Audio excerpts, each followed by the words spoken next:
সকাল থেকে যখন আমি দোকান খুলি তখন আমি দেখলাম তো জয়চণ্ডী পাহাড়ের নিচে চূড়াটাতে বসে আছে।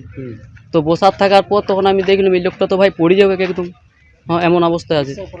তখন আমি পুলিশকে ফোন করলাম, ফোন করার বলছে যে এরকম ব্যাপার, আপনি আসুন। তো বলছি ঠিক আছে। আমরা চূড়া থেকে নিচে নেমে গেছিল না পড়ে গেছিল কি বুঝতে পারছি? না, নিচের থেকে চূড়ার থেকে মানে নিচে ছিল একদম, মানে পড়ার অবস্থারই ছিল। আচ্ছা, চূড়া থেকে নেমে গেছিল। হ্যাঁ নেমে গেছিল। তো ও কি পড়েছিল না নেমেছিল সেটা দেখেছিলেন কি? না, নেমে কিন্তু বসেছিল। বুঝছিল এখানে। হ্যাঁ ওই ঘাসনাগুলো ঘাসলা যেটা আছে উপরে সেগুলো ধরে বসেছিল। তারপর পুলিশ এসেছিল। হ্যাঁ তারপর পুলিশকে ফোন করলাম, পুলিশ এসছে। তারপর সিভিল ডিফেন্স এসেছিল। হ্যাঁ মানে উদ্ধার করে নিয়ে গেল। হ্যাঁ উদ্ধার করে নিয়ে গেল। पता नहीं চলো पता नहीं गिर गया था क्या? गिर गया था? जीवन गाड़ी गिर गया था क्या? जीवन अपने के नाम के यार छला चली गए गिर गए फरीद हाँ? फरीद फरीद? हाँ फरीद क्या? चलो चलो चलो चलो थाक रास्ता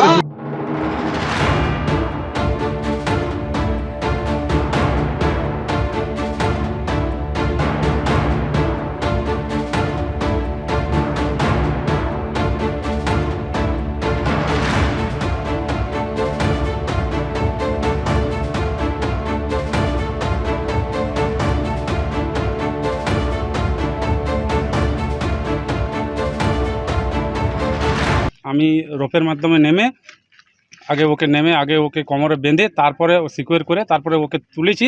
তারপর আমরা ধীরে ধীরে নেমেছি রশির সহযোগিতা, আমাদের যে বন্ধুগুলো আছে সহযোগিতা নিয়ে কাজ করেছি।